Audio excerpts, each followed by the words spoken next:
All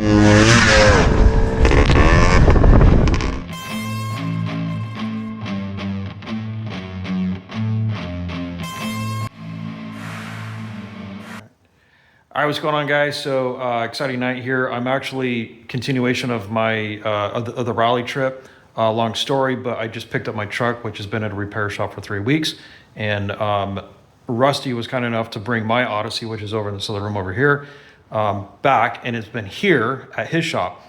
And so I'm picking it up, and now I'm headed north. But in the meantime, I get a chance to actually check out Rusty's stuff. So this is Rusty. Hey guys. Yeah. I was gonna say your last name, but I don't want to say your last name. That's up to you. But anyways, this is Rusty, a really cool guy. He's at the rally and everything, and he's been playing with Odysseys and stuff since you were a kid, right? Yeah, since I was a kid in the 80s, we had the 250s, and then got into the 350s and the pilots. Late 90s, got into them. 97, 98. Awesome. So I'm gonna flip the camera around, and Rusty's gonna take us through what he's got. And there's a few things over here that you guys can't see, but we're gonna get to those in a second, and you guys are gonna really enjoy it. So this is on my cell phone, it's on my usual camera. That's why I'm kind of looking this way versus at the camera. I'll try to do a little bit better, but let's flip this around and let's see what Rusty has in his shop. All right, so this is Rusty's FL350. So tell us about what you got here and what you've done to it. Right now it's a little bit under the knife. I'm updating some of the front suspension that I originally did back in 05, 06. Just putting a couple new tubes in. This one I built for my oldest when he was 8 years old, 7 years old. It's got a pilot seat in it, fully recovered. It has my water-cooled engine. So I took the cylinder and modified it, water-cooled it. I fully ported it off of a Lekich port map. I did all the porting myself. It's a DG head, their billet head, Power Pros pipe, Comet clutch, 36 millimeter carb, and it runs pretty good. It does pretty good. Banshee radiator. It's been running this setup for the past 17, 18 years. And it's still on the original piston from when I built this engine. I can't believe that, honestly. That's shocking to me. And it still hauls pretty good. Yeah. For how many hours that all three of my kids have grown up riding this Odyssey. It's in need of a little bit of restoration, but it goes every trip and runs without a beat. It runs great. And this is this is his long travel suspension. So how long ago did you do this? This is the original side, and original. These are off of a 2005, so it was done in 2005, 2006 is about when I did the suspension. Was there a lot of guys that were doing long travel or A-arm suspension back then, or were you kind of like part of the pioneering group? Not with the Honda stuff, the TRX. So I bought a few of the front A-arm suspensions off of different quads to see what would work the best and what taper actually fits the stock spindles. And I found that the Honda stuff fit really well, but I used LTR 450 front quad shocks just because of the weight of the Odyssey compared to the weight of the quads. And these were stiffer shocks overall between the two shocks.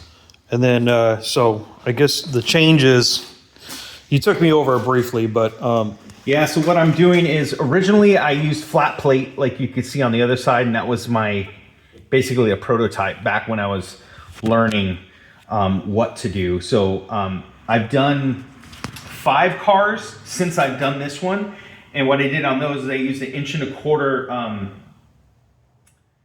1.25 tubing that goes from this tube, comes out through the tabs, and then ties back into the frame on this side. It's a cleaner look, and I think it's just overall stronger, even though I haven't really bent any of the original stuff, but I just like the look of it better. Yeah, and this is all just a jig. So that's obviously a jig that I made just to hold the placement of the original tabs. Nice. Where the original tabs were. Okay. All right, let's go check out the pilots. Let's go take a look at this. So this is my pilot. I bought it last year. It was in somebody's side yard for quite a few years, and it was in desperate need of restoration. So I did a mini restoration on it. I stripped the pilot down to just a chassis. I left all the electronics in it, the steering wheel, the engine, the transmission, the exhaust was all left in it, but I took the fuel system off, all the suspension, went through the cooling system, the fuel system, intake, put a new carburetor on it, went through the axles, all the suspension, everything's been recoated, painted to refresh it. So a little mini restoration on the Pilot. All the plastics were sun beaten and white. So all the exterior parts of the plastics were all sanded down and done professionally with base coat, clear coat, adhesion promoter, plastic primer, and all painted to pretty close to what the original paint color was, the Monza red. But I didn't do a full restoration frame off just so people could see that the original paint of the Pilot, it's never been rolled and never been repaired as far as the frame itself. So I'm picking the seat up this weekend. I had it fully reupholstered in the Pilot blue. Because I don't like the slip over seat covers. I'd rather have it a true full upholstered seat. Nice. And that's my hood that I made for it. This is the original ATV Racing Baja bumper that they made back in the early 90s. So it's wider than the ones that most people have nowadays. The new ones, or the newer style ones, don't have this, and they're narrower. And this one's the wider Baja bumper that they made. That looks really good. And now this one you're going to be selling, right? Yeah, I'm going to sell this one. Okay. Yeah, Well, so we got the aluminum nerfs and the new wheels and tires all the way around. The shocks have been all redone. So, I'll go ahead and put the roof back on. oh yeah. So people I'm can see. building an aluminum roof for it right now to replicate the ATV Racing roof that they originally offered. But this is the original plastic one. So it looks pretty good. Nice. Looks beautiful. Cool. All right. Well, if any of you guys are interested in buying this, if it's not sold by the time you watch this, reach out and we'll try and connect you. All right. This has been the cool stuff, but now we're going to get into the really cool stuff. So I'm going to flip this around this way so we can do these one at a time. So, what do we got here? This one here is a Triple E Gen 3 stadium car that was converted to race in the desert. My son and I have been working on this thing for the last 4 years, 5 years. We got it in 2020, the end of 2020. It's on its, we went back to the original engine that Ed at Triple E built for this car that was raced in the stadiums.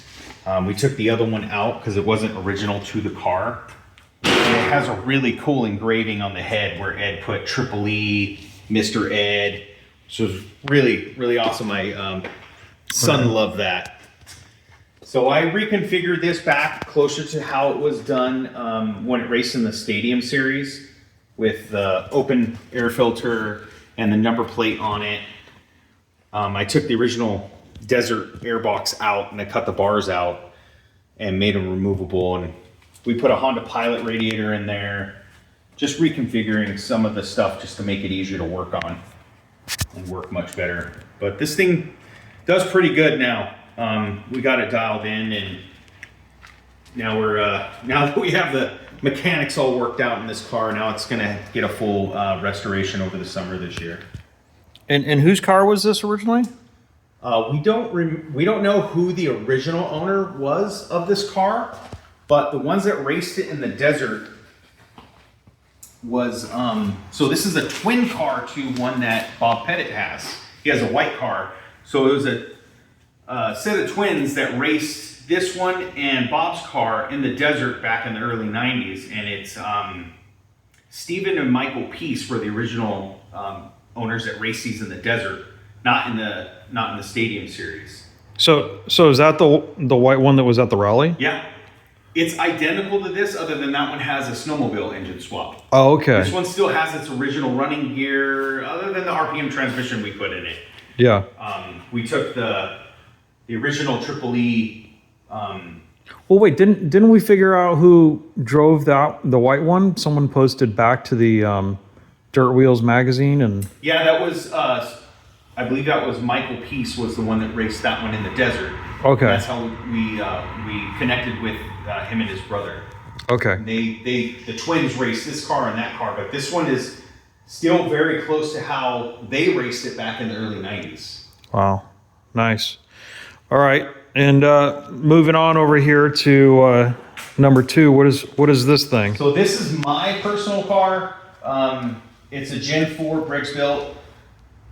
This car was built in '94 and was owned and piloted by Todd Whitman. And 2 years ago, I purchased this car about 5 years ago, and it was white.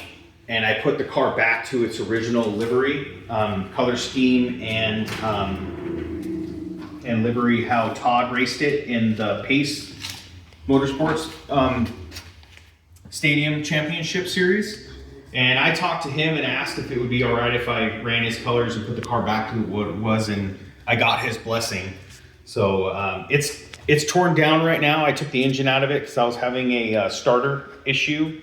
It ended up being Oh, so that's the motor over there, yeah, right? It's a pilot motor with the CR500 top end on it. Okay, let's go check it out real quick. Well, actually, let me get this real quick. So I'm sure people are going to be asking all this. What type of a transmission is this? That is one of 4 RPM billet transmissions with a quick change. 104. Wow. Yep. So what happens if you don't blow them up? That's the idea, right? What's really nice is I have a box of gears over there for it if I ever do break it. Nice. And so this is the motor here. So what is actually going on with this motor? So I was having a grinding issue with the Bendix against the flywheel, and they weren't meshing correctly. So it would just it would crank over 2 or 3 RPMs, and then it would just grind and pop out, and it just freewheel, and it wouldn't actually start up. Right. So this is a pilot motor, right? This is a pilot engine with a CR500 conversion done to it. And what does that mean? So they take a CR500 cylinder, Okay. and they graft it to bolt onto a FL400 pilot lower end. Interesting. And it's a lot of fabrication. They have to do a lot of welding on the inside here to build up the base. Okay. You can see the welding inside. Yep. And then they weld the entire top portion of where the cylinder sits, and then they machine it flat. Then they have to relocate all the studs for the lower end, or for the cylinder to bolt on. And then they have to cut out where all the transfers and the intake ports are into the lower end compared to a pilot. Wow. And who was doing this work? ATV Racing usually did the work. This here was done by, who was the fabricator? It was the engine builder and the fabricator for Nature's Recipe. Okay. Jimmy Yoakum. Jimmy Yoakum. Yeah. Okay. He's the one that built this engine about 7 or 8 years ago for the previous owner of the car. Nice. All right, and then the last one. The last one, this is my daughter's car. Her and I did a light restoration on this. We bought it, and it was still in its original condition as it used to be raced by Shannon Millen for the Nature's Recipe race team. So we wanted to stay with that because it honestly is the only remaining car to date that still has its original paint, original panels, original engine as it was raced, unrestored. We did a little bit of light restoration on some of the panels where paint was flaking, some of the stickers came off. But mechanically it's been rebuilt. So the engine's been completely gone through, the transmission's been pulled apart, rebuilt, resealed. The muffler looks old, but the muffler's brand new, externally, internally, except for the end caps on it. A new fuel cell was made out of complete aluminum instead of it being a like a bag style fuel cell, where it's a the fuel safe where it has a bladder in it. The shocks have been completely redone. So they're new shafts, new internals with the original shock bodies, but everything internal is brand new. New bearings all throughout, front and rear wheel bearings, new axles, new CVs, brakes, front and rear. So everything has been gone through, but it still looks like it did originally. So it has brand new Nerf bars on it that I made off the original jig. It has a brand new front bumper on it, made off the original jig. And this is how they would have looked brand new. The original stuff was beaten and battered and broken and just was unusable. So now is this the one that you got from Dennis? Yes. And he's got the other one? No, Dennis sent the other one. Another guy purchased it, and it's in Australia. Oh, that's right. Okay. Yeah. Yeah. But you managed to get all the jigs for this. Yeah, they're right there at the top. I have all the jigs for the chassis, the suspension, front and rear spindles, bumpers, Nerf bars. I have the jigs to basically replicate the car if I ever needed to, as far as if anything breaks. I'll have to do a video. I know you guys told the video or the story at the rally. I need to do a video of Dennis and Dennis talking about the story of how he got it, because that's a pretty interesting story. But yeah, he's looking for clutch parts and ends up with a couple Superlites. Yeah, two Nature's Recipe Superlites. No, it was just one. The other one was with the HRD car. Okay. Yeah. Yep. So that's really cool.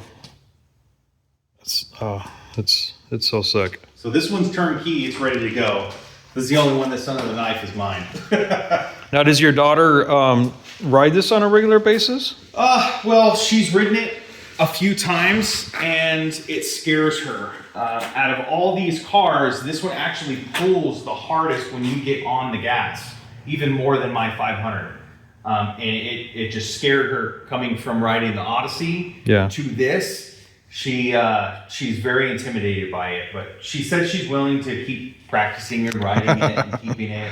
So that's what we're gonna just let her play with it, and she can do what she wants because it's her car. Yeah. So her and I had a great time working on it together and building it, and had fun and learning the history and learning, what the car has, the little hidden secrets. That was really cool. It's got Shannon Millen's name on the backside of the hood. That was a cool thing that we found when we were taking things apart and cleaning stuff up. Did you ever make contact with Shannon Millen?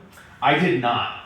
I know I could. I believe she's on Facebook, and Dennis told me that she's around. So we do still have her original hood roof for it that has the number 88. That would be awesome to have her sign. And I have her original 88 number plates, and that's what she raced with when she was in the car. Was 88. I believe 7 was where she ended up. She ended up with that number, I believe, in 93 or 94 when she was racing the car. Oh, that was really cool. Well, if anybody knows Shannon Millen, is that the name? Shannon Millen? Yep. Shannon Millen. If anybody knows Shannon Millen and she's interested in signing the roof, reach out. It'd be really cool to kind of complete the history there. All right.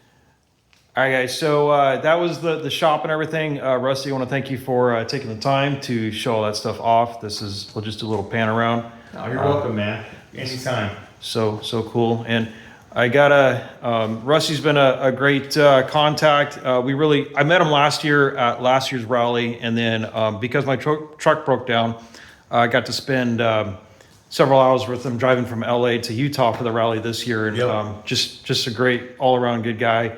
And he's got some changes in his life. We don't have to talk about that, but suffice it to say that we're not going to be as close as I thought we were going to be location-wise. Yeah, distance is going to be a problem. Yeah, distance, but overall, we're still going to see him hopefully at the rallies and stuff, which is going to be awesome. So you guys will probably see him at next year's rally for sure. Little teaser on that. The plan is Dumont Dunes. I think that's what we agreed on, right? Yeah, that's what we're going to try this next time. Yeah. That'd be great. Dumont Dunes, February, March time frame. We're still figuring that part out. But anyways, that's probably the next time you guys will see Rusty. So with that, my phone battery is almost dead. I'm going to catch you guys later at the next video.